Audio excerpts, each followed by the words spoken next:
Hello વિદ્યાર્થી મિત્રો, કેમ છો? બધા મજામાં ને? સરસ.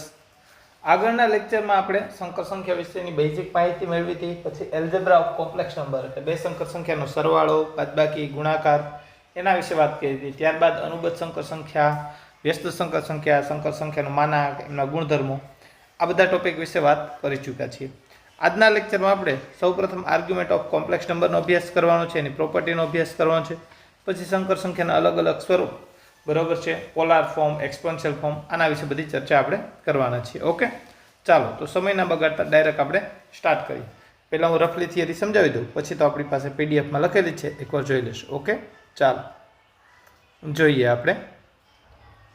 જો મેઇન મુદ્દો શું મારે સમજાવવાનું છે, એક વસ્તુ ધ્યાન રાખજો. જો કોઈ સંકર સંખ્યા આપણને આપેલી હોય, ધ્યાન રાખજો, આ રીતે પહેલાં હું એનું વ્યાપક સ્વરૂપ લખું છું. ઝેડ ઇઝ ઇક્વલ આપણી પાસે આ રીતે હોય કે નહીં, એક્સ પ્લસ આઈ વાય. આ એનું કેવું સ્વરૂપ થઈ ગયું? વ્યાપક સ્વરૂપ. શોર્ટમાં બોલતો જનરલ ફોર્મ, જીએફ, બરાબર. હવે મારે સંકર સંખ્યાને કેમાં ફેરવવી છે? ધ્રુવીય સ્વરૂપમાં. કેમાં ફેરવવી છે? ધ્રુવીય સ્વરૂપમાં. ધ્રુવીય સ્વરૂપમાં એટલે શું? હું આ રીતે લખું છું, ધ્યાન રાખજો. આર કૌંસમાં કોસ થીટા પ્લસ આઈ સાઇન થીટા. આ શું થયું? સંકર સંખ્યાનું ધ્રુવીય સ્વરૂપ થયું.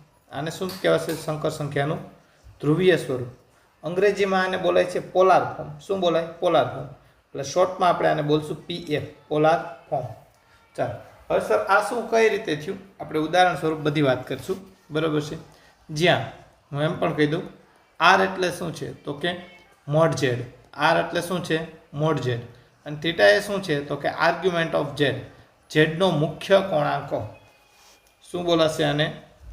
ઝેડનો મુખ્ય કોણાંક. કઈ રીતે સમજાવું છું દરેક વાત. એક્સ અક્ષની ધન દિશા સાથેનો ખૂણો, એ પણ વાત કરશું. પણ પહેલાં આનો એક શોર્ટ ફોર્મ યાદ રાખી લેજો. ઝેડને આપણે આર ધ્રુવીય સ્વરૂપ માટે શું બોલીએ? પહેલાં ફોર્મ તો પાકું કરી જ લેવાનું છે. કોસ થીટા પ્લસ આઈ સાઇન થીટા. અને શોર્ટમાં આને બોલાશે r cis theta. But sir આ છે હું? હવે સમજો આખી વાત જે કરવાનું છે ને. પહેલાં મેં આ સ્ટાર્ટ કર્યું છે અહીંયાથી, ધ્યાન રાખજો. જો કોઈ સંકર સંખ્યા આ રીતે આપણને આપવામાં આવેલી છે, સમજી લો. Z is equal x plus I y છે, તેને બિંદુ સ્વરૂપે હું લખી શકીશ એક્સ કોમા વાય. આખી વાત ધ્યાન રાખજો. Z is equal x plus I Y હોય તો એને બિંદુ સ્વરૂપે આમ લખાય. હવે જોજો, આપણે રિપ્રેઝન્ટેશન ઓફ કોમ્પ્લેક્સ નંબર ભણી ગયા છીએ અને આ રીતે દર્શાવાય છે. એમાં આપણે એક વાત કહી, સંકર સંખ્યાનું માનાંક એટલે શું થયું? ઉગમ બિંદુથી અંતર. આવું આપણે અગાઉના લેક્ચરમાં ભણી ચૂક્યા છીએ કે નહીં? તો આ અંતર છે એને આપણે મોડ ઝેડ કહી શકીએ. આ જે ડિસ્ટન્સ રહ્યું તો કે આ. હવે જોજો, ધ્રુવીય સ્વરૂપ એટલે હું શું કહેવા માગું છું ને સાંભળજો મિત્રો. સમજો, હું સામાન્ય વાત કરું છું કે કોઈ સંખ્યા છે, રેડી, એમનો જ લઉં છું. એક પોઈન્ટ હોય ઝેડ ઇઝ ઇક્વલ 3 + 2i, તો એમાં તમે બિંદુ બનાવો એટલે 3,2 થયું હોય. એટલે એક્સ અક્ષ ઉપર 3, વાય અક્ષ ઉપર 2, અહીંયા ક્યાંક પોઈન્ટ આવ્યો હોય 3,2. તો આનું સ્થાન દર્શાવવું હોય એક આપણે શું બોલી શકીએ કે ભાઈ આ ક્યાં આવેલું છે? તો કે એક્સ અક્ષ ઉપર 3 ડગલા ચાલો, વાય અક્ષ ઉપર 2 ડગલા ચાલો. એક આ રીતે એનું સ્થાન દર્શાવી શકાય. બીજું હું તમને એમ કહું છું, આને આમે દર્શાવી શકાય કે આટલા અંતરે. હા બાજુ સીધી વાત. એક રીતે તમને કહું, અહીંયા પહોંચવું હોય તો તમે કેમ કહો? એક્સ દિશામાં 3 ડગલા લો, વાય દિશામાં 2 ડગલા લો, એટલે પહોંચી શકો. એક બીજી રીતે એમ કહી શકો, આટલું અંતર કેટલું? તો કે આર જેટલું. અને એક્સ અક્ષની ધન દિશા સાથે થીટા ખૂણે ચાલો તો પણ તમે ત્યાં પહોંચી શકો કે નહીં? હું એક્ઝેક્ટલી જે કહેવા માગું છું સમજો. જેમ તમે કોઈ બિંદુનું સ્થાન એક્સ કોર્ડિનેટ અને વાય કોર્ડિનેટથી નક્કી કરી શકો, તે જ રીતે કોઈ પણ બિંદુનું સ્થાન આર અને થીટાની મદદથી પણ નક્કી કરી શકાય. આ સમજાય છે વાત? અને આર અને થીટાની મદદથી સ્થાન નક્કી કરી શકાય, પછી એને જે દર્શાવીએ છીએ આપણે, એ જ એનું ધ્રુવીય સ્વરૂપ થયું. હવે જો આ એટલે કોઈ મોટી વાત નથી. મોડ ઝેડ અંતર જે કાંઈ ચર્ચા છે એ શું છે? એક્સ અક્ષની ધન દિશા સાથે કઈ દિશામાં કેટલા એંગલે જવાનું છે, સમજાય? આ થીટા છે ને એ આપણી માટે ઇમ્પોર્ટન્ટ વાત છે. પહેલાં તો તમને એ મુદ્દો મગજ માર્યો. સંકર સંખ્યાનું ધ્રુવીય સ્વરૂપ એટલે શું? તો કે આર કૌંસમાં કોસ થીટા વત્તા આઈ સાઇન થીટા, જેને શોર્ટમાં આપણે એટલું જ બોલશું r cis theta. C for cos, s for sine. Cis એટલે કોસ થીટા વત્તા આઈ સાઇન થીટા. જ્યાં આર શું હોય? તો કે મોડ ઝેડ. થીટા શું છે? એક્સ અક્ષની ધન દિશા સાથેનો ખૂણો. હું એવું કહેવા માગું છું, જેમ તમે આમ એક્સ દિશામાં 3, વાય દિશામાં 2 કમાલો, એમ કરીને બિંદુ દર્શાવી શકો, એમ દર્શાવી શકો ને આર અંતરે ને થીટા ખૂણે પણ એ બિંદુ રહેલું છે. તો કે હા, રેડી. તો આ વસ્તુ છે. હવે મેઇન મુદ્દો સમજો. આ એટલે તો મોડ જેટ તરત દાખલા મળી જશે. તમને કોઈ સંખ્યા આપીને ધ્રુવીય સ્વરૂપમાં ફેરવવાનું કહે તો પ્રશ્ન ક્યાં થાય? થીટા મેળવવો નહીં. કઈ રીતે? સમજો આખી વાત. જો આ જે થીટા રહ્યો ને એક્સ અક્ષની ધન દિશા સાથેનો ખૂણો છે અને શરૂઆતમાં આપણે બહુ પહેલાં ભણી ગયા કે સંકર સંખ્યાનો એંગલ હંમેશા -π થી +π ની વચ્ચે રહેતો હોય, કારણ કે કોમ્પ્લેક્સ નંબર એક પ્રકારની રેખા છે, એક સદિશ છે. એટલે ચાલો હવે સમજો. હું જે કહું નહીં, હું ઉદાહરણ સ્વરૂપ વાત કરું છું કે કોઈ ધ્રુવીય સ્વરૂપમાં ફેરવવાનું કહે તો શું થાય. સમજો એક હું સંખ્યા લઉં છું 1 + i√3. મેં કઈ સંખ્યા લીધી? 1 + i√3. તો આને બિંદુ સ્વરૂપે દર્શાવતો 1, √3 થયા ને. એક્સ અક્ષ ઉપર 1, વાય અક્ષ ઉપર √3 એટલે 1.73 જેવું થાય. હું અહીંયા રાખું છું. તો અહીંયા એ બિંદુ આવ્યું સમજવા માટે, 1 અને √3. હવે સાંભળજો, આ અંતર તો મોડ જેટ થયું ને. તમે ઉગમ બિંદુથી અંતર સૂત્રથી મેળવો છે તે મેળવો. મોડ જેટ તો તરત મળી જાય. 1 નો વર્ગ 1, √3 નો વર્ગ 3, 4 નું વર્ગમૂળ 2. તો આ અંતર તો તમને ખબર પડી ગઈ 2 એકમ છે. ચલો હવે આ થીટા કેમ નક્કી કરો એ વસ્તુ સમજો. અહીંયા ધ્યાન રાખજો. થીટા માટે હું તમને પહેલાં એમ કહું, સમજો અહીંયા હું એક આમ લંબ દોરું 90 ડિગ્રી એંગલ, તો તમે સમજી શકો બેટા આ 1 એકમ અંતર છે, આ 2 એકમ છે, બરાબર. હું tan થીટાનું સૂત્ર મૂકું, બરાબર, તો મારી પાસે સામેની બાજુ હોવી જોઈએ, બરાબર છે. તો હા, મારી પાસે કોણ કોણ છે અત્યારે? પાસેની બાજુ અને 1 મિનિટ. હા, આ એક અંતર કેટલું છે? 1. આ √2 છે અને ભેગું ભેગું આ અંતર અવેલેબલ જ છે ને, √3. તો ક્યાં હું ગમે એ ફોર્મ્યુલાથી મેળવી શકીશ. તો હું tan થીટા બોલું તો tan થીટા એટલે શું થઈ જાય મિત્રો? ધ્યાન રાખીને જવાબ દેજો. સામેની બાજુ છેદમાં પાસેની બાજુ એટલે કેટલું થયું? √3/1 એટલે √3 થયા કે નહીં? તો ક્યાં ટેનમાં √3 કિંમત કેની હોય? તો કે 60ની હોય, π/3. આ આપણને થીટા મળી ગયો કે નહીં? ધ્યાનમાં આવે છે હું જે વાત કરું છું એ? તમારી પાસે એક્સ બિંદુ અને વાય બિંદુ હોય, તમે એપ્ટિટ્યુડ દોરી, લંબ દોરી અને એક ત્રિકોણ બનાવી શીખ્યા. ત્રિકોણ બનાવીને તમે થીટાનો જવાબ આપી શીખ્યા કે નહીં? તો કે હા. પણ પ્રશ્ન ક્યારે થાય સમજો. હવે ધ્યાન રાખજો, ઇમ્પોર્ટન્ટ ટોપિક ચાલે છે. z ઇઝ ઇક્વલ હું આ રીતે લઈ લઉં -1 + i√3 એટલે બિંદુ શું બની ગયું? -1, √3. હવે આ જ બધી ચર્ચા આમ થશે. -1 અહીંયા ક્યાંક હોય, √3 અહીંયા ક્યાંક હોય, તમે આ બિંદુ દર્શાવો આ રીતે થાય, બરાબર છે. આ પરપેન્ડિક્યુલર. હવે અહીંયાથી જે તમે લંબ દોરો છો એ આમ લંબ થયો એટલે તમારો જે અહીંયા થીટા બન્યો એની માટે તમે જુઓ તો હવે તમે tan થીટા સૂત્ર મૂકો ને એટલે અંતર તો પોઝિટિવ જ હોય. આ અંતર 1 એકમ, ભલે નેગેટિવ ડાયરેક્શનમાં છે પણ છે તો 1 એકમ અંતર જ ને. આની લંબાઈ √3. તો tan થીટા એટલે આપણે શું બોલશું? સામેની બાજુ છેદમાં પાસેની બાજુ √3/1 એટલે √3. અને ટેનમાં √3 કિંમત કેની હોય? 60ની. હવે એકચ્યુઅલ કયું થયું? તમને આ એંગલ મળ્યો, બરાબર છે. હવે આપણી માટે થીટા એટલે અહીં મેં લખ્યું મુખ્ય કોણાંક, મતલબ એક્સ અક્ષની ધન દિશા સાથેનો એંગલ જોતો હતો. મારે જોઈએ છે આ એંગલ કયો? આ મારી માટે ધ્રુવીય સ્વરૂપમાં થીટાનું કામ કરશે. અચ્છા સર, તો મને મળ્યો તો આ ને, મારે જોતો તો આ. તો મારે ફાઇનલી શું કરવું પડે? તો કે મારે જે જરૂરી છે એ થીટા મારી માટે શું થયો છે? જો જે જરૂરી છે એ થીટા તો મારી પાસે કુલ 180, એમાંથી આ ભાગ તમને 60 મળ્યો. તો તમારે જે જરૂરી છે 6 થીટાવાળો થીટા, એ થીટા તમારી માટે શું થશે? 180 માંથી 60 બાદ કરવા જોશે. સમજાય છે? મારે આ રેડ માર્કરથી જે આ ભાગ કરું એનું કામ છે, આનું કામ નથી. આ ધ્યાનમાં આવે કે નહીં? તો સર તો બે થીટા દર્શાવી તો કોન્ટ્રાવર્સી થાય કે બે થીટા આવે કઈ રીતનું આપણે દર વખતે લખવામાં. એટલે આપણે હવે અહીંયાથી ધ્યાન રાખજો. મેળવવા માટે શું કરશું? દર વખતે થીટા મેળવવા માટે હું એક જે ટ્રીક કહું છું સાંભળજો. અહીંયા હું પહેલાં છે ને આલ્ફા બોલીશ, આને હું શું બોલી જઈશ? આલ્ફા. અને થીટા ઇઝ ઇક્વલ હું બોલી ગયો π - આલ્ફા. થઈ ગઈ આપણી વાત. આલ્ફા π/3 મૂકો ને 2π/3 જવાબ આવી જાય કે નહીં? ધ્યાનમાં આવે છે હું જે કહેવા માગું છું? હું પહેલાં શું બોલીશ? tan alpha. તો સર હવે સાંભળજો, તો આ -1 હતા એને અહીંયા તો દર્શાવ્યો એટલે 1 મળતા. રેગ્યુલરમાં આપણે કેમ કરશું? એ ભૂલ ન પડે એટલા માટે જ હવેથી જે લખું આખું સૂત્ર ધ્યાન રાખીને સમજજો. આખી વાત કરું છું, જોજો. આ ભાગ હું કાઢી નાખું છું, તમે ધ્યાન રાખીને જોજો. હવે હું જે કહેવા માગું છું ને સમજો. ગમે ત્યારે બેટા તમારી સમજો કે આ સંખ્યા આવી, તમારે થીટા મેળવો. જો મોડ મેળવો, આર મેળવો મોટી વાત નથી, કારણ કે આર એટલે મોડ જેડ. હું તમને હજી એકવાર કહી દઉં, આરામથી મળી જાય. -1 નો વર્ગ 1, √3 નો વર્ગ 3, 4 નું વર્ગમૂળ 2. થીટા મેળવવા માટે સૌથી પહેલાં તમારે tan આલ્ફા મેળવવાનો. શું મેળવવાનો? tan alpha.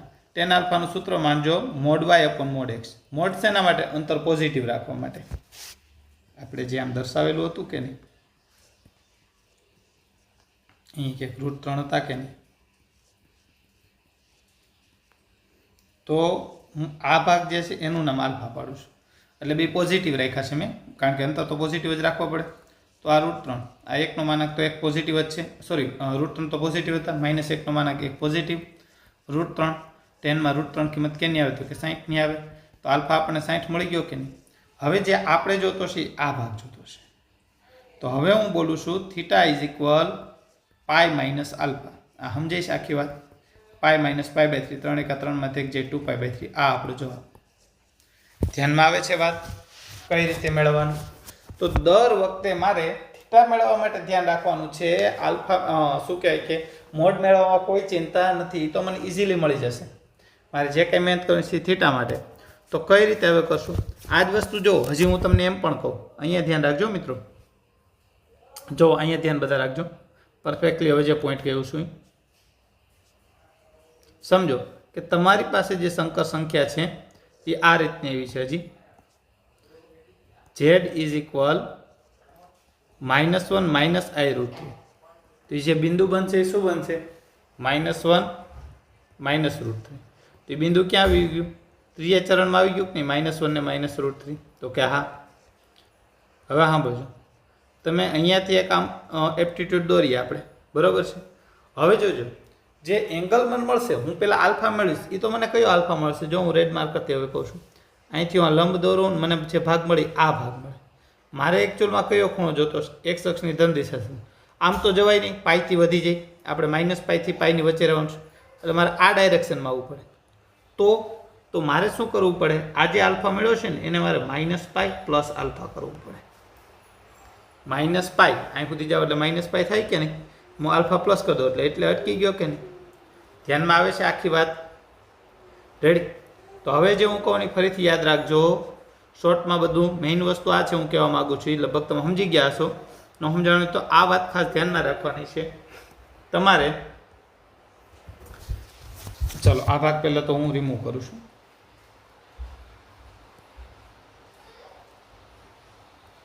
ચાલો,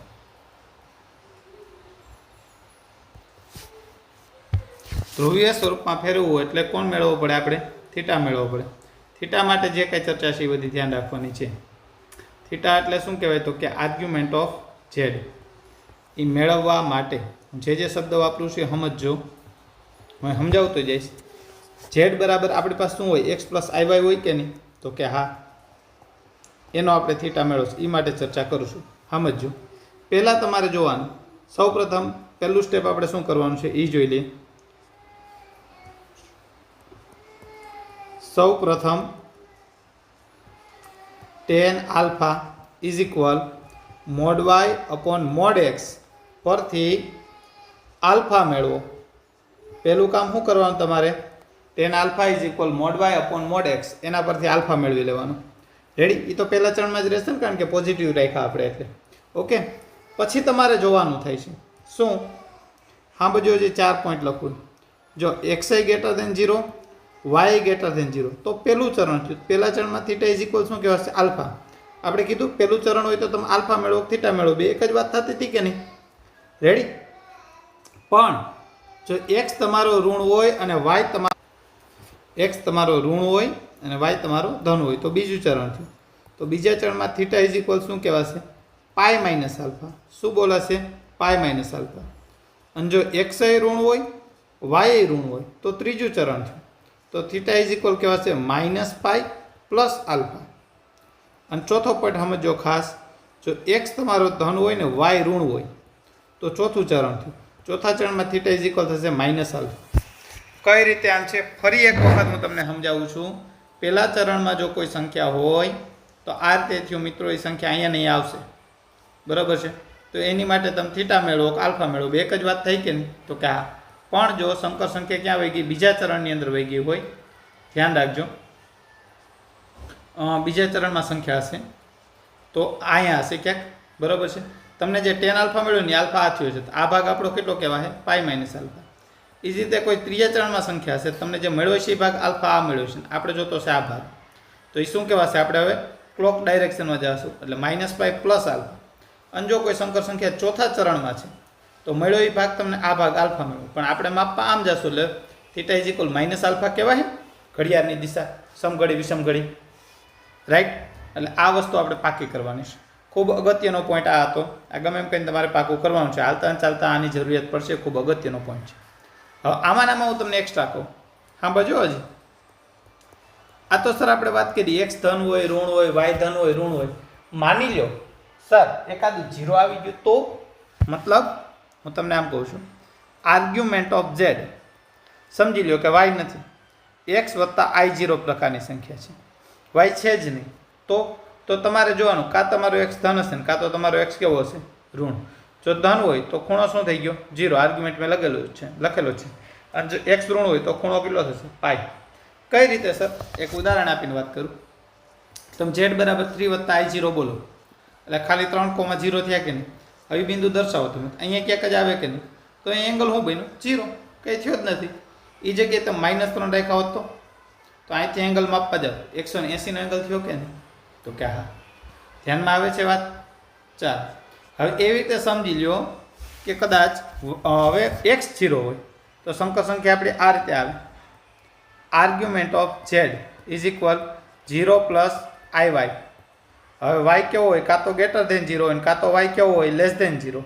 જો y ગ્રેટર ધેન 0 હોય તો ખૂણો શું થશે? π/2. y લેસ ધેન 0 હશે તો ખૂણો શું થશે? -π/2. કઈ રીતે? તમે સમજી જ શકો છો.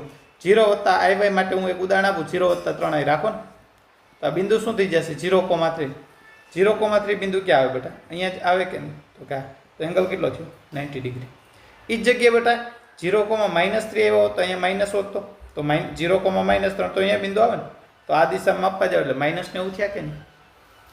ધ્યાનમાં આવે છે? રેડી?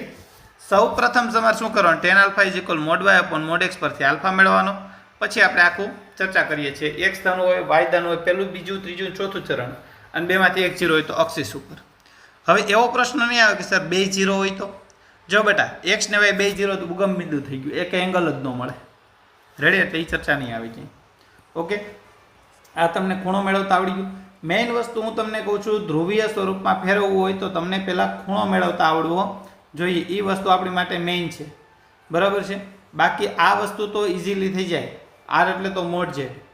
સંકર સંખ્યાનું સૌથી પહેલાં સ્વરૂપ યાદ રાખો, ધ્રુવીય સ્વરૂપ એટલે r સિસ થીટા, જેને ફૂલ ફોર્મમાં બોલા છે r cos થીટા વત્તા I sin થીટા, જ્યાં r એટલે મોડ ઝેડ અને થીટા કઈ રીતે મેળવવો એની ચર્ચા આપણે કરી ચૂક્યા છીએ.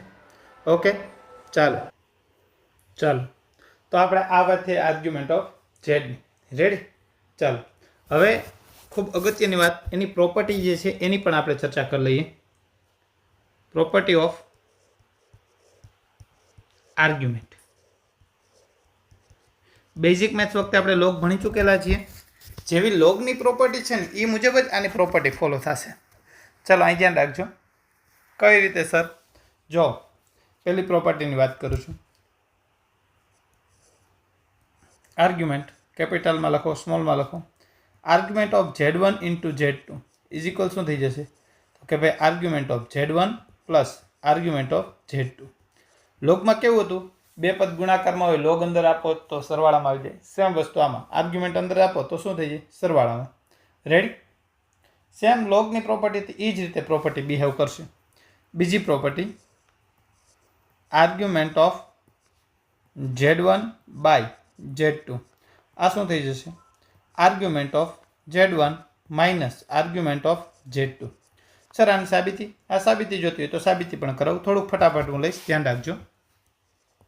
Z1 એટલે એનું ધ્રુવીય સ્વરૂપમાં લખું છું R1 સિસ થીટા 1 અને Z2 લખું છું R2 સિસ થીટા 2. હું સાબિત કરાવું છું આ પ્રોપર્ટી કઈ રીતે બની છે. પહેલી સાબિત કરો એટલે બીજું ઓટોમેટિક તમે સમજી જશો. Z1 ઇન્ટુ Z2 કરું તો R1 ને R2 તો એક સંખ્યા છે, તો સાઈડમાં આવી જશે. આ શું છે? cos થીટા 1 વત્તા I sin થીટા 1. એની બાજુમાં cos theta 2 plus I sin theta 2. હવે તમે આનો ગુણાકાર કરો, શું થઈ જશે? જો cos theta 1 cos theta 2 plus plus plus cos theta 1 sine theta 2 અને પછી લખું છું આઈ. આમનો આની સાથે ગુણાકાર કરો એટલે i sine theta 1 cos theta 2 plus plus plus sine theta 1 sine theta 2 i square.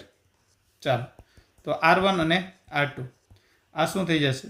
Cos theta 1 cos theta 2 i square એટલે -1 તો minus sine theta 1 sine theta 2. આ બેમાંથી આઈ કોમન કાઢ લ્યો તો જોજી sine theta 1 cos theta 2 plus cos theta 1 sine theta 2.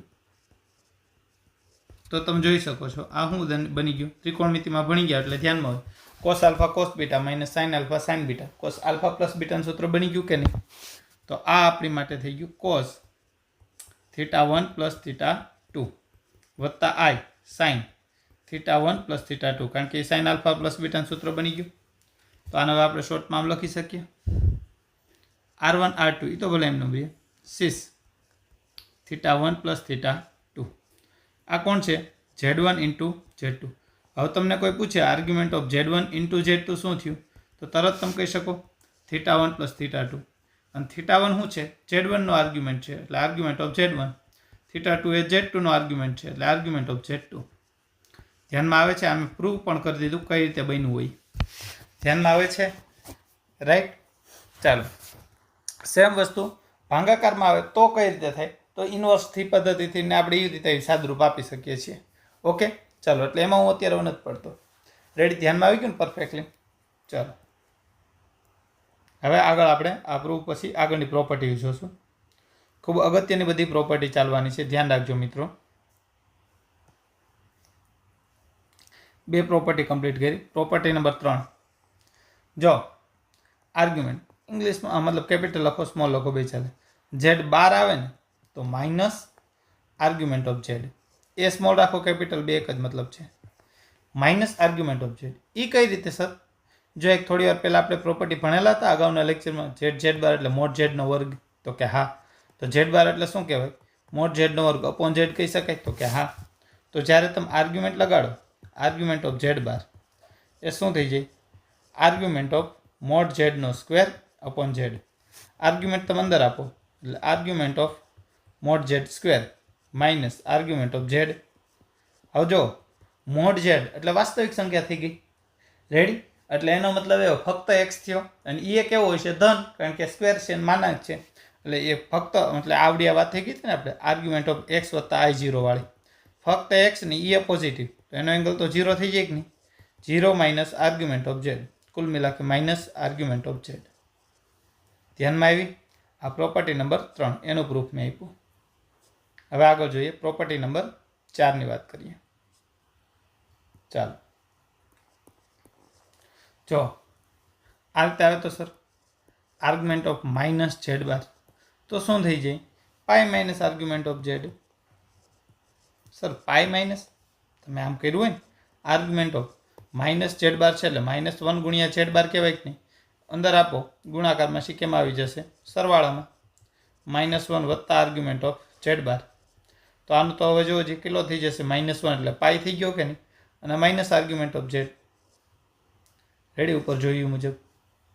ચાલો એની પછીની પ્રોપર્ટી આ જ રીતે આપણે 5મી પ્રોપર્ટી જોઈએ. આર્ગ્યુમેન્ટ ઓફ Z ની માથે કોઈ પણ ઘાત હોય, લોગમાં કેમ ઘાત આગળ પડતી એની જેમ જ n આર્ગ્યુમેન્ટ ઓફ Z થાય. કઈ રીતે સર? બટા જો અહીં Z1 ને Z2 છે, Z1 વત્તા Z2 કીધા કે નહીં? હજી Z3 હોત તો તમે શું કહેત? આમ કહેત કે નહીં? Z3 હોત તો શું બોલો? Argument of Z1 plus argument of Z2 plus argument of Z3. હું તમને એમ કહું ત્રણેય Z હરખા થઈ ગયા તો આ Z ક્યુબ થઈ ગયો કે નહીં? અને અહીંયા argument of Z argument of Z argument of Z 3 વખત તો 3 ટાઈમ આર્ગ્યુમેન્ટ ઓફ Z. તો એવું થયું કે નહીં? 3 આગળ પડ્યા હોય એવું n હોય તો એ રીતે થઈ શકે કે નહીં? ચલો ધ્યાનમાં આવી આ વાત. આગળ જોઈએ આપણે 6 નંબરની પ્રોપર્ટી. 5 પ્રોપર્ટી સમજાઈ ગઈ આપણને.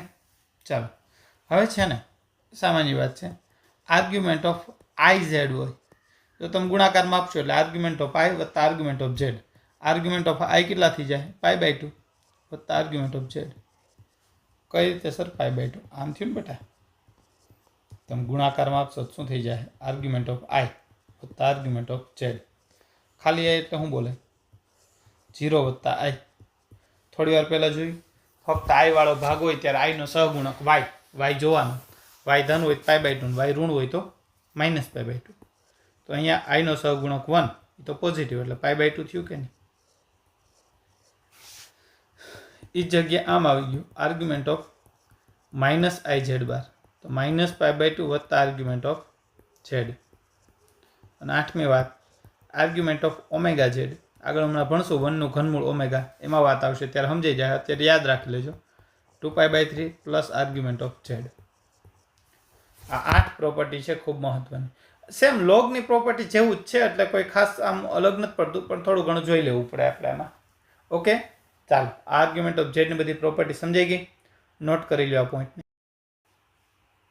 ચાલો તો હવે મેઇન મુદ્દા ઉપર આપણે આવીએ છીએ મેઇન મુદ્દો આપણો શું હતો સંકર સંખ્યાનું ધ્રુવીય સ્વરૂપ રેડી એમની માટે જ આ બધી આપણે ચર્ચા કરી હતી જે મેઇન ટાઇટલ ટોપિક આપણો હતું જો કે આપણે યાદે રાખી લીધું ફરી પાછું એક વખત કહી દઉં છું ધ્રુવીય સ્વરૂપ ઝેડ ઇઝ ઇક્વલ શું હતું આર સિસ થીટા એટલે કોસ થીટા પ્લસ આઈ સાઇન થીટા રેડી યાદ રહેશે ને આ હતું આ જનરલ સ્વરૂપ હતું Z is equal x plus I Y ready તો ઝેડ ઇઝ ઇક્વલ આને શોર્ટમાં બોલ્યા આર સિસ થીટા આર એટલે મોડ ઝેડ થીટા એટલે આર્ગ્યુમેન્ટ ઓફ ઝેડ એ કઈ રીતે મેળવવો એના ગુણધર્મો આ બધી ચર્ચા આપણે કરી ચૂક્યા છીએ શોર્ટમાં તમને હજી એક વખત કહી દઉં અને પહેલાં સમજાવ્યું જ મેં આ રીતે હોય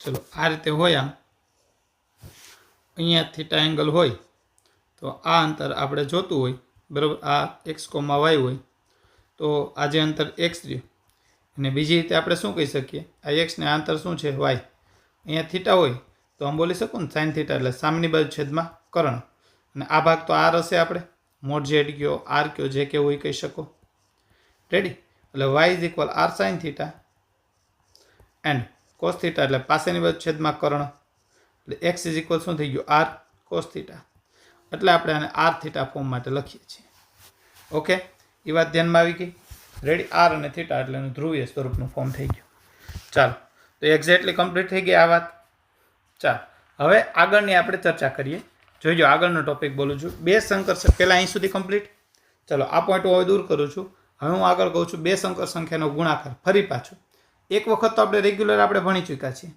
હવે ધ્રુવીય સ્વરૂપ માટે ગુણાકાર કઈ રીતે જોઈએ આપણે ચલો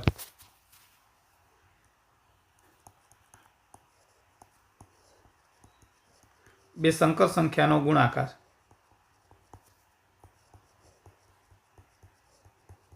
ધ્રુવીય સ્વરૂપ માટે ધ્યાન રાખજો Z1 હું આમ લઈ લઉં છું R1 સિસ થીટા 1 Z2 હું આમ લઈ લઉં છું R2 સિસ થીટા 2 જો કે અમે હમણાં ઓલું સાબિતી વખતે તમને કહી દીધું એટલે શોર્ટમાં ધ્યાન જ છે તમને R1 into R2 સિસ theta 1 plus theta 2 થઈ ગયા હતા કે નહીં થોડી વાર પહેલાં આપણે સાબિત કર્યું argument of Z1 into Z2 વખતે પ્રૂવ કર્યું તો આપણે તો ક્યાં તો હવે હું આમ લખી શકું Z1 ઇન્ટુ Z2 એટલે શું થાય તો કે mode Z1 mod Z2 cis theta 1 plus theta 2 done ધ્યાનમાં આવી ગયો તો તેવી જ રીતે આપણે ભાંગાકાર પણ ભેગો લખી જ શકીએ અને આમ કહી શકાશે mod Z1 by mod Z2 cis theta 1 minus theta 2 right હવે યાદ રહ્યો આના અંદર એક પોઈન્ટ હું કહી શકું હાલાકી એની એટલી બધી જરૂર નથી પણ એક એક્સ્ટ્રા પોઈન્ટ ખાલી કહું છું જાણકારી માટે Z1 વત્તા Z2 નો સ્ક્વેર હોય તેનું વિસ્તરણ આપણે થોડી વાર પહેલાં મતલબ કે અગાઉના લેક્ચરની અંદર કરી ચૂકેલા હતા મોડ Z1 નો વર્ગ મોડ Z2 નો વર્ગ વત્તા 2 real part of Z1 into Z2 12 હતો યાદ કરો તો આના પરથી આપણે આમ કહી શકીએ ને મોડ Z1 નો વર્ગ વત્તા Z2 નો વર્ગ આ તો કોમન રહેશે મોડ Z1 નો વર્ગ મોડ Z2 નો વર્ગ વત્તા 2 રિયલ પાર્ટ જેનો જોતો Z1 અને Z2 12 તો ડાયરેક્ટ હું લખું છું તમે સમજી શકતા હશો મોડ Z1 મોડ Z2 અને સિસ શું થઈ જાય થીટા સિસ નહીં આવે ખાલી મારે રિયલ પાર્ટ જ જોતો છે એટલે હું કોસનો જ ઉપયોગ કરીશ ધ્યાન રાખજો સીધું આમ કહી શકીશ કોસ આનો થીટા 1 આનો થીટા 2 પણ 12 એટલે આગળ માઇનસ નિશાની આવી ગઈ હોય ને એટલે થીટા 1 માઇનસ થીટા 2 કોસ આવશે તો સિમિલરલી Z1 માઇનસ Z2 નો વર્ગ હશે તો મોડ Z1 નો વર્ગ વત્તા મોડ Z2નો square minus 2 time mod Z1 mod Z2 cos θ1 minus θ2. અગાઉ આપણે આ વાત આવી ગયેલી છે ત્યારે મેં કીધું હતું એટલી બધી જરૂરી નથી. એના ઉપરથી જ હું આ લખું છું. રિયલ પાર્ટ એટલે મેં કેટલો કોસવાળો ભાગ જ લખ્યો. અને ખૂણો કયો છે આનો θ1 ને આનો θ2 પણ 12 એટલે માઇનસ θ2 કહી શકાય એટલા માટે. રેડી?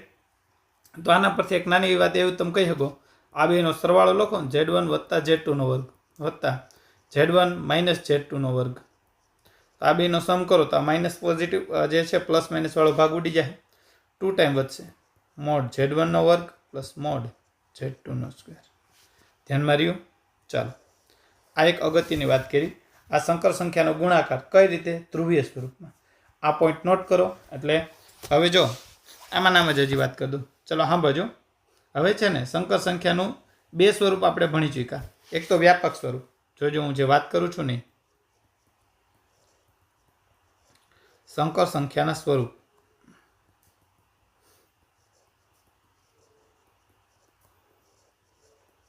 પેલું જનરલ ફોર્મ આપણે જોયું હતું, Z = x વત્તા IY. રેડી? આ કેવું જનરલ ફોર્મ હતું. એની પછી ધ્રુવીય સ્વરૂપ આપણે ભણી ગયા R કાઉન્સમાં cos θ પ્લસ I sin θ, જેને શોર્ટમાં મેં શું કીધું? R sis θ. રેડી? આ શું હતું આપણું પોલાર ફોર્મ. હવે એવું જ છે ને એક એક્સપોન્શિયલ ફોર્મ યાદ રાખવાનું છે. એક્સપોન્શિયલ ફોર્મ એટલે હું R e⁻ θ R into e⁻I θ. આને શું કહેવાય? ઘાતાંકીય સ્વરૂપ. એટલે આને એક્સપોન્શિયલ ફોર્મ, ઇલુર ફોર્મ એ ક્યારેક ક્યારેક કહેવાય છે. શું છે આ? R e⁻I θ એટલે આર્ગ્યુમેન્ટ ઓફ Z.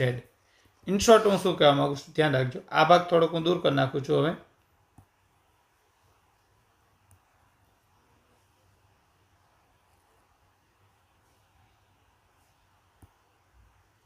ચલો, મેઇન મારે જે સમજાવવું છે, શું હું સમજાવવા માગું છું ધ્યાન રાખજો.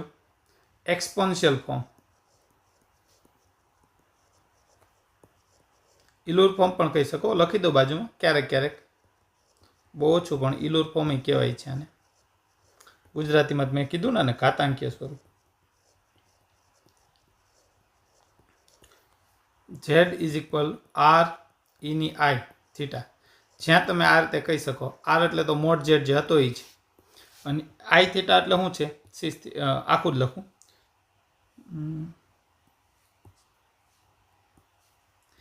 e⁻I θ એટલે શું થઈ ગયું? તો કે sis θ થઈ ગયું.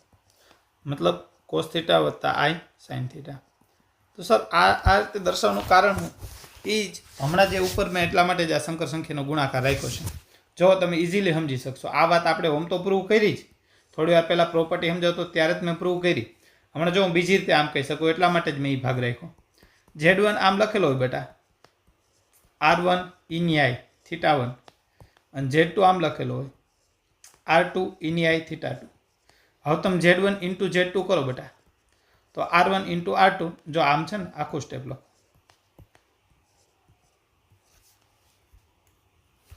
R2 e⁻I θ2. હવે તમે જો R1 ને R2 તો બે સંખ્યા હોય તો સાઈડમાં હોઈ જશે. અહીં આપણે એમ બોલીએ ને આધાર સરખા ઘાતનો સરવાળો I θ1 વત્તા I θ2. I કોમન કાઢી લો, θ1 પ્લસ θ2 થઈ ગયા કે નહીં? હવે શોર્ટમાં પાછું આમ બોલશો ને R1 into R2 sis θ1 plus θ2, કારણ કે e⁻I θ એટલે મેં કીધું ને sis θ. જોજી આ ગુણાકારમાં ઓલું આપણે સાદરૂપ આપીને આખું પ્રૂવ કરી ગયા. હું આ ઇઝીલી તમને સમજાવી શીખો કે નહીં? તો ક્યાં હવે તમે ભાગાકારે સમજી ગયા હોય. Z1/Z2 આવે તો તમે કહો R1/R2 e⁻I θ1 માઇનસ e⁻I θ2. એટલે આપણે e⁻I કોમન કાઢી લઈએ તો θ1 માઇનસ θ2 આમ થઈ જાય કે નહીં? ધ્યાનમાં આવે છે? રેડી? આ સરળતાથી સમજૂતી આપી શકાય. મોટી મોટી ઘાતના સાદરૂપ જ્યારે આપવાના હોય ને ત્યારે આપણને કામ લાગે, એના માટેનો આ ટોપિક હતો આપણો. Ready? Exponential form of complex number. તો આ પણ તમને ધ્યાનમાં આવી ગયો હશે. ઓકે, ચાલો હવે આના આધારે જ છે ને આગળની વાત આમાં નામ જ કરી દઉં છું. આ તમને સમજાઈ ગયો હશે. રેડી? જો હું તમને એમ કહું બેટા, સાંભળજો. તમે જે હમણાં લખ્યું Z1 Z2 ને કદાચ Z3 હોત તો શું કહેતા આપણે? R1 R2 R3 e⁻I શું બોલત? θ1 θ2 ને θ3 આમ બોલત કે નહીં? તો કે હા. હવે હું એમ કહું, સમજી લો ત્રણેય R સરખા છે અને ત્રણેય θ સરખા છે, તો ત્રણેય Z સરખા થઈ ગયા ને? મતલબ હું એમ કહું છું ઝેડ ઝેડ ઝેડ હોત તો ઝેડ ક્યુબ થાત કે નહીં? તો કે હા. ઝેડ ક્યુબ એટલે શું થઈ ગયો? આર ક્યુબ ઈની આઈ 3 થીટા બની જાય કે નહીં? હું આમ કહેવા માગું છું થીટા થીટા થીટા. તો હું એક્ઝેક્ટલી શું કહેવા માગું છું સાંભળજો. તો આનો મતલબ એવો થયો ને આર ક્યુબ એમ નમ 2 આ સિસ 3 થીટા થઈ જશે. સિસ 3 થીટા એટલે શું થયું? કોસ 3 થીટા પ્લસ આઈ સાઇન 3 થીટા. રેડી? હું એક્ઝેક્ટલી જે પોઈન્ટ ઉપર લઈ જવા માગું છું એ ધ્યાન રાખજો. મારે એક્ઝેક્ટલી પોઈન્ટ તમને શીખડાવો છે ડી મોરિસ થિયરમ DMT. એના માટે હું ચર્ચા કરું છું. પોઈન્ટ સમજજો. હું તમને એમ કહું બેટા ઝેડ બરાબર આર સિસ થીટા હતા. મેં કર્યો ઝેડનો ક્યુબ તો આરનો ક્યુબ થયો સિસ થીટાનો ક્યુબ. ક્યુબ એટલે એનું સાદુરૂપ શું આવ્યું? આમ કહેવા માગું છું તો કે સિસ 3 થીટા. સમજાય છે? કઈ રીતે? અહીંયાથી હું સમજાવું છું આખું. સિસ થીટા એટલે શું થયું? ઈની આઈ થીટા ઈની આઈ થીટા ઈની આઈ થીટા ઈની આઈ થીટા. આધાર સરખા ઘાતનો સરવાળો એના આધાર 3 થીટા થઈ ગયા હોત કે નહીં? તો ઇન શોર્ટ હવે તમે સમજો કે આર બરાબર 1 હોત તો આર બરાબર 1 હોત તો આમ સિસ થીટા થયા હોત કે નહીં? તો તમે ઝેડ ક્યુબ કરત તો અહીં શું કરત? સિસ 3 થીટા કરત કે નહીં? તો હવે હું જે કહું ને શબ્દ સમજો ટોટલી. મેઇન શબ્દ ઉપર હું આવું છું. તો હું આવું કહેવા માગું છું ગમે ત્યારે તમારી પાસે આમ હોય સંખ્યા કોસ થીટા પ્લસ આઈ સાઇન થીટા આખામાંથી એન ઘાત એ થયું ને. અહીંયા જો અહીંયા ફરી પાછું એક વખત કહું આ સિસ થીટાનો ક્યુબ એટલે શું થઈ ગયા? કોસ 3 થીટા થઈ ગયા કે નહીં? રેડી ને આમાંથી આ. તો હું તમને એ જ કહેવા માગું છું સાંભળજો. કોસ થીટા વત્તા આઈ સાઇન થીટાની એન ઘાત હોય તો તમે આમ લખી શકો કોસ એન થીટા વત્તા આઈ સાઇન એન થીટા. સીધો ઘાતનો થીટા સાથે ગુણાકાર થઈ ગયો ને એના જેવું થયું. સમજાય છે? અને આ પોઈન્ટ એટલે DMT De Moivre's theorem. De Moivre's થિયરમને આ સીધું DMT એટલે શું કોઈ પૂછે તો આમ તમે કહી શકો કે ભાઈ સિસ થીટાની એન ઘાત ઇઝ ઇક્વલ શું થઈ જાય? સિસ એન થીટા એટલે કોસ એન થીટા પ્લસ આઈ સાઇન એન થીટા આવું કહી શકીએ. જ્યારે પણ સંકર સંખ્યાની મોટી ઘાત હોય 50 ઘાત 60 ઘાત 40 ઘાત કોઈ પણ એવી 28 ઘાત 32 ઘાત કોઈ પણ સાદુરૂપ મોટી ઘાતનું સાદુરૂપ આપવાનું થતું હોય ત્યારે મેજોરિટી સંકર સંખ્યાને આપણે કેમાં ફેરવીએ? ધ્રુવીય સ્વરૂપ. હું શું કહેવા માગું છું સમજો. એક ઉદાહરણ લઈને બોલું. આમ આવે બેટા સમજો આમ કે ઝેડ બરાબર 1 પ્લસ આઈ √3 બરાબર છે. અને પછી તમને એમ કીધું હોય તો ઝેડની 30 ઘાતની આપણે જરૂરિયાત હોય. હવે કે આની તમે 30 ઘાત કરવા જાઓ તો કેથી દાખલો પૂરો થાય? તો આપણે શું કરીએ? આને ધ્રુવીય સ્વરૂપમાં ફેરવીએ. ધ્રુવીય સ્વરૂપ એટલે હું આર સિસ થીટા હતું ધ્રુવીય ઘાતાંકીય જેમાં ફેરવાય બરાબર. આર એટલે તો મોડ ઝેડ કહેતા 2 થઈ જશે. થીટા ઇઝ ઇક્વલ શું થઈ જશે? આપણે શું કહીએ? Mod y upon mod x. એના ઉપરથી π/3 નક્કી કરી શકીએ કે નહીં? પહેલું ચરણ છે એટલે ડાયરેક્ટ તમને ધ્યાનમાં આવી ગયું છે. તો સંકર સંખ્યા આમ થઈ ગઈ ઝેડ બરાબર 2 સિસ π/3. પછી હું ઝેડની 30 ઘાત કરું તો તમે આમ કહી શકો 2 સિસ π/3 ની 30 ઘાત. તેમાં 2 ને 2 ની 30 આપી દો અને અહીંયા સિસ π/3 આરે 30 નો ગુણાકાર એટલે શું થઈ જાય? 10 પાઈ થઈ જાય. એટલે 2 ની 30 તો એમને વ્યા ગયા અને આ શું થઈ જાય? કોસ 10 પાઈ પ્લસ આઈ સાઇન 10 પાઈ. પછી તમને સાદુરૂપ આપતા આવડતું હોય 10 પાઈ આવે એટલે બેકી સંખ્યામાં થયું કહેવાય. એટલે બેકી સંખ્યા એટલે આપણે શું કહીએ? 2 પાઈ જ કહીએ કે નહીં? તો કે કોસ 2 પાઈની વેલ્યુ આપણે શું કહેતા? 1 કહેતા હોઈએ કે નહીં? ચાલો તો અહીંયા શું થઈ ગયું? 1. અને સાઇનમાં ગમે એટલા પાય આવે શું કહીએ? 0 કહીએ કે નહીં? તો આ 2 ની 30 ઘાત વધશે કે નહીં? રેડી? ધ્યાનમાં આવે છે આખી વાત? ઓકે ચાલો તો ટોટલ જવાબ શું આવ્યો? 2 ની 30 ઘાત. હવે તમે એમને સાદુરૂપ આપવા જાઓ તો કેટલી બધી વાર લાગે? તો એ સમયે આપણને કામમાં કોણ લાગશે? D Moivre's theorem DMT. ધ્યાનમાં આવે છે? અહીંયા એક વાત નોટ કર્યા જેવી હોય કે એન છે ને એ સમય સંખ્યા હોવો જોઈએ. એન બિલોંગ ક્યુ. અસમય સંખ્યા આવે સમજી લો કે આવું આવ્યું હોય. આ તો તમને સમજાઈ ગયું છે એટલે આ રિમૂવ કરી નાખું છું.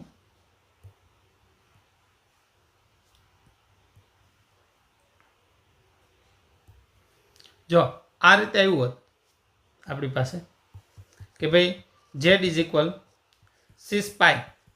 પછી કોઈ એમ કે ઝેડની હાલો મેં √2 ઘાત કરી તો હું સર 6 √2 પાઈ કહી શકું? ના, આવું ન કહી શકાય.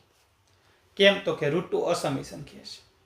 ધ્યાનમાં આવે કે નહીં? સમય સંખ્યા માટે તમે કહી શકો બરાબર છે. તો DMT એટલે હું યાદ રાખવાનું છે તમારે? ઝેડની મોટી ઘાતમાં સાદુરૂપ આપવું હોય ત્યારે સૌ પ્રથમ આપણને ઝેડ આપ્યો હોય આમ ઝેડની એન ઘાત જોતી હોય ઝેડ એટલે હોય x + iy તો એની એન ઘાત જોતી હોય તો મારે પહેલાં શું કરવાનું, એને ધ્રુવીય સ્વરૂપમાં ફેરવી નાખવાના. આરને આરની એન આપી દેવાનું, સિસ થીટાની એન એટલે સિસ એન થીટા, બસ સાદુરૂપ થઈ જાય. સમજાણી વાત કે નહીં? ઓકે, તો આ હતું સંકર સંખ્યાનું ધ્રુવીય સ્વરૂપ. ચાલો, આજે આપણે શું શું વાત કરી ફરી એક વખત હાઇલાઇટ કરી લઈએ. આપણી પાસે PDF છે, એમાં આપણે જોઈ લઈએ. સૌથી પહેલાં આપણે સંકર સંખ્યાના સ્વરૂપ વિશેની જ વાત કરવાની હતી. તો એની માટેની આપણે ચર્ચામાં આ વાત કરી આપણે કે ભાઈ સંકર સંખ્યાનું ધ્રુવીય સ્વરૂપ સમજાવવું હતું. એની માટે મારે આર્ગ્યુમેન્ટ ઓફ ઝેડ સમજાવવો પડ્યો, એના ગુણધર્મો સમજાવવા પડ્યા. પછી ઘાતાંકીય સ્વરૂપ એ શું કામ એના ઉપરથી DMT. ચલો ફરી એક વખત જેટલી આપણે થિયરીનો અભ્યાસ કર્યો છે બધી આપણે જોઈ લઈએ એકવાર PDFમાં. ચલો, argument of complex number theta કઈ રીતનો મળે? તો સૌ પ્રથમ tan alpha is equal mod y upon mod x પરથી આલ્ફા મેળવવાનો. રેડી? પહેલું કામ શું કરવાનું? mod y upon mod x પરથી આલ્ફા મેળવી આવવાનું. બરાબર છે? આલ્ફા એક વખત મળી જાય પછી આપણે જોવાનું, પહેલું ચરણ હોય થીટા ઇઝ ઇક્વલ આલ્ફા, બીજું ચરણ હોય પાઈ માઇનસ આલ્ફા, ત્રીજા ચરણમાં માઇનસ પાઈ પ્લસ આલ્ફા, અને ચોથું ચરણ હોય તો માઇનસ આલ્ફા. ખાલી x વાળો ભાગ હોય તો x ધન હોય તો 0, x ઋણ હોય તો પાઈ. ખાલી y વાળો ભાગ હોય y ધન હોય તો પાઈ બાય 2, y ઋણ હોય તો માઇનસ પાઈ બાય 2. પછી આર્ગ્યુમેન્ટ ઓફ ઝેડની પ્રોપર્ટી આપણે જોઈ લીધી, ખૂબ અગત્યના. મેં કીધું આર્ગ્યુમેન્ટ ઓફ ઝેડની પ્રોપર્ટી કેની જેવી હોય? તો સેમ ટુ સેમ લોગની જેમ હાલતું હોય. પછી સંકર સંખ્યાનું ધ્રુવીય સ્વરૂપની વાત થઈ આપણે, કઈ રીતે હોય એ બધી. આર સિસ થીટા આપણે શોર્ટમાં બોલીએ છીએ. થીટા એટલે આર્ગ્યુમેન્ટ ઓફ ઝેડ, આર એટલે મોડ ઝેડ. પછી બે સંકર સંખ્યાનો ગુણાકાર ફરી પાછો કઈ રીતે થાય એની વાત કરી. એના આધારે એક સામાન્ય સૂત્રની ચર્ચા કરી, બહુ અગત્યનું નથી આપણી માટે. પછી સંકર સંખ્યાનું ઘાતાંકીય સ્વરૂપ આખું સમજાવ્યું, અને એના આધારે મેં તમને DMT સમજાવ્યું. રેડી? તો આજના લેક્ચરમાં હું અહીં સુધી રાખું છું. નેક્સ્ટ લેક્ચરમાં મળશું ત્યારે આપણે સંકર સંખ્યાનું વર્ગમૂળથી માંડીને nth મૂળ સુધી કઈ રીતે આપણે સાદુરૂપ આપી શકીએ છીએ એ બધી ચર્ચા આપણે કરશું. Okay, by.